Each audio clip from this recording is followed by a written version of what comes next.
जय हिंद साथियों, स्वागत है आप सभी का गुरुजी ज्ञान क्लासेस फॉर यू में। तो साथियों, इस वीडियो में हम पढ़ेंगे कुछ क्वेश्चन पढ़ेंगे, आंसर भी आपके सामने है।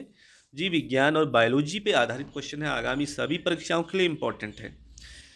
क्वेश्चन है साथियों कि अस्थि आधात्री में किसकी अधिक मात्रा होती है। चार ऑप्शन है, आप भी क्वेश्चन को सॉल्व कर लीजिए, पढ़ लीजिए, समझ लीजिए, फिर मैं आंसर देता हूँ। अस्थि आधात्री में किसकी अधिक मात्रा होती है? फ्लोराइड एवं कैल्शियम की, या कैल्शियम एवं फास्फोरस की, या कैल्शियम एवं पोटेशियम की, या फास्फोरस एवं पोटेशियम की।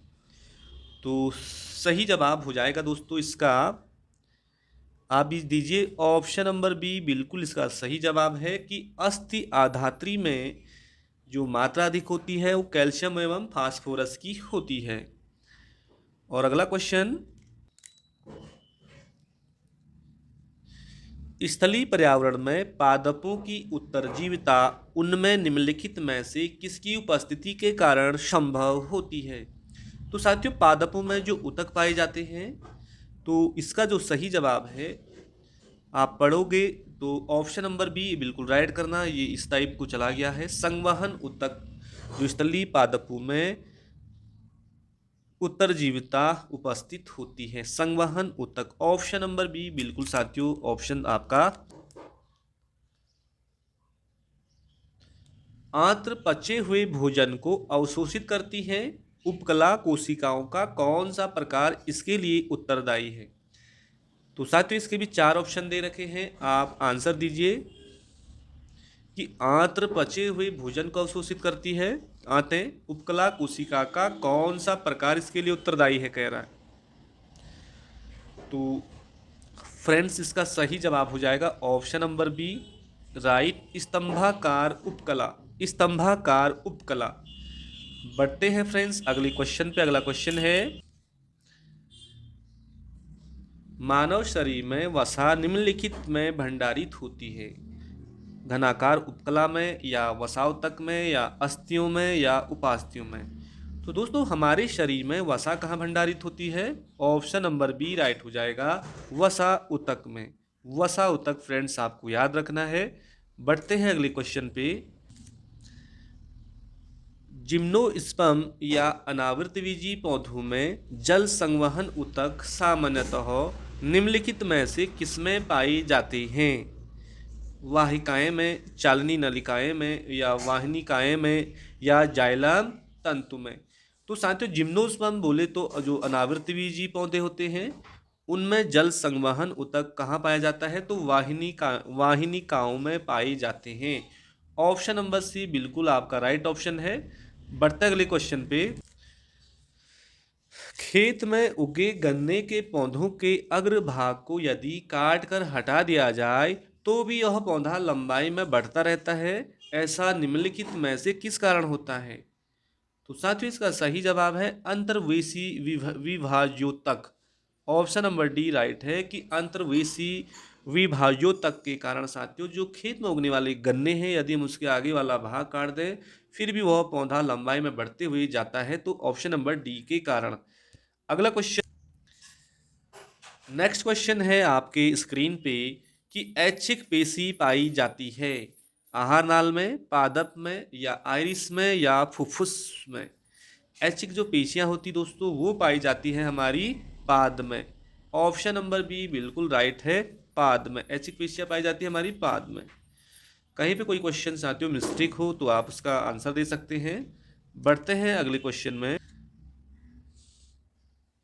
अगला क्वेश्चन है, निम्न में से किसमें उपास्थि नहीं पाई जाती है? नाक में, या कान में, या वृक्क में, या कंठ में। हड्डियां नहीं पाई जाती कह रहा साथियों, तो आप सभी को पता है ऑप्शन नंबर सी राइट कर लीजिए, किडनी में। किडनी में साथियों बिल्कुल आपकी उपास्थि नहीं पाई जाती है। अगला क्वेश्चन, कौन सा पेशी युग्म अनैच्छिक पेशियों के रूप में कार्य करता है? अनैच्छिक पेशियों के रूप में कौन सा युग्म कार्य करता है?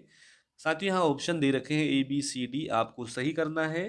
अनैच्छिक पेशियों के रूप में कार्य करने वाला है, एक तो है साथियों चिकनी पेशियाँ, और दूसरा है हृदय पेशियाँ। हृदय पेशियाँ और चिकनी पेशियाँ साथियों ये अनैच्छिक पेशियों के रूप में कार्य करते हैं। तो इसलिए हम ऑप्शन नंबर बी के साथ चलेंगे। ऑप्शन नंबर बी आपका राइट होगा। बढ़ते हैं फ्रेंड्स अगले क्वेश्चन। किसी व्यक्ति की दुर्घटना में हाथ की दोनों बड़ी हड्डियां अस्थियां अपने स्थान से हट गई। निम्नलिखित में कौन सा संभावित कारण हो सकता है? तो आप ऑप्शन देखोगे साथियों, तो ऑप्शन नंबर सी, स्नायु का टूटना।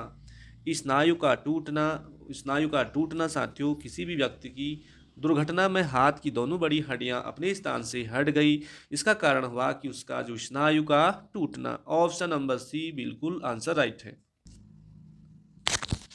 अगला क्वेश्चन है कि पादपों में लचीलापन निम्नलिखित में किसके कारण होता है? जो पादप होते हैं, प्लांट होते हैं, पौधे होते हैं साथियों, फ्लेक्सिबल होते हैं, किसके कारण होते हैं? यहाँ पे 4 ऑप्शन दे रखे हैं। सही ऑप्शन का आप जब चुनाव करोगे तो पहला ऑप्शन राइट हो जाएगा। स्थूल कोणोत्तक के कारण साथियों पादपों में लचीलापन देखने को मिलता है या होता है। अगला क्वेश्चन, तने की परिधि निम्नलिखित के कारण बढ़ती है। तने की जो परिधि है साथियों निम्नलिखित के कारण बढ़ती है। ऑप्शन नंबर बी होगा। ये है ऑप्शन नंबर बी, अंतर्वृष्टि विभाजोतक। अंतर्वृष्टि विभाजोतक के कारण साथियों तने की परिधि में वृद्धि होती है। अगला क्वेश्चन देखिए नेक्स्ट, निम्नलिखित में कौन से ऊतक में मृत कोशिकाएं पाई जाती हैं? डेथ टिश्यू या डेथ सेल्स पाई जाती है। कौन सा टिश्यू है साथियों? तो वो है आपका दृढ़ोतक ऊतक में साथियों मृत कोशिकाएं पाई जाती हैं। बढ़ते फ्रेंड्स अगले क्वेश्चन, कार्क कोशिकाओं में निम्नलिखित में किसकी उपस्थिति होने से उनकी जल तथा गैसों के लिए पारगम्यता समाप्त हो जाती है? तो दोस्तों सेलुलोज या लिपिड या सुबेरिन या लिग्निन, इस सवाल का सही आंसर देना है आपने। तो इस सवाल का सही आंसर है सुबेरिन। सुबेरिन, तो सुबेरिन साथियों, सुबेरिन कार्क कोशिकाओं में सुबेरिन की उपस्थिति होने से उनकी जल तथा गैसों के लिए पारगम्यता समाप्त हो जाती है। ऑप्शन नंबर सी बिल्कुल सही। अगला क्वेश्चन देखिए कि फ्लोएम में पाए जाने वाले निर्जीव पदार्थ कौन से हैं? साथियों पौधों की जड़ में 2 टिश्यू होते हैं ऊतक, जाइलम और फ्लोएम। और कह रहा है कि फ्लोएम में पाए जाने वाले जो निर्जीव पदार्थ हैं तो क्या होंगे साथियों? तो फ्लोएम में फ्लोएम तंतु ही क्या होंगे? निर्जीव पदार्थ के रूप में होंगे। ऑप्शन नंबर बी बिल्कुल सही आंसर है। नेक्स्ट क्वेश्चन है कि कौन सी कोशिका में छिद्रिल कोशिका भित्ति नहीं होती है? छिद्रिल कोशिका भित्ति नहीं होती है। तो साथियों यहाँ पे 4 ऑप्शन है, आपको सही ऑप्शन का चुनाव करना है। तो छिद्रिल कोशिका भित्ति नहीं होती है, किन में नहीं होगी? तो ऑप्शन नंबर बी जो सहचर कोशिकाएं हैं, सहचर कोशिकाओं में साथियों छिद्रिल कोशिका भित्ति नहीं पाई जाती है। और बढ़ते हैं फ्रेंड्स अगले क्वेश्चन में, निम्नलिखित में से बाह्य त्वचा एपिडर्मिस का कौन सा कार्य नहीं है? कौन सा कार्य नहीं है साथियों एपिडर्मिस का? देखिए प्रतिकूल परिस्थितियों से बचाव बिल्कुल ये कार्य है। गैसों का विनिमय करना एपिडर्मिस का कार्य है। और वाष्पोत्सर्जन करना ये भी साथियों बिल्कुल एपिडर्मिस का वर्क है। लेकिन जल संवहन, option number C D C साथियों बिल्कुल राइट ऑप्शन है कि ये एपिडर्मिस का वर्क नहीं है। Option number C right. बढ़ते हैं अगले क्वेश्चन की ओर। अगला क्वेश्चन है, निम्न में कौन सी कोशिकाएं शरीर के उपास्थीमय ऊतकों में पाई जाती है? उपास्थीमय ऊतकों में पाई जाएगी तो मास्ट कोशिकाएं या क्षारक रोगी कोशिकाएं या ऑस्टियोसाइट्स या ऑप्शन नंबर डी उपास्थि अणु। तो साथियों शरीर के उपास्थीमय ऊतकों में पाए जाने वाली जो ऊतक होंगे वो क्या होगी? उपास्थि अणु हो जाएगी, उपास्थि अणु। ऑप्शन नंबर डी बिल्कुल आपका सटीक ऑप्शन। बढ़ते हैं दोस्तों नेक्स्ट क्वेश्चन में। अगला क्वेश्चन है, तंत्रिका ऊतक कहाँ नहीं पाए जाते हैं?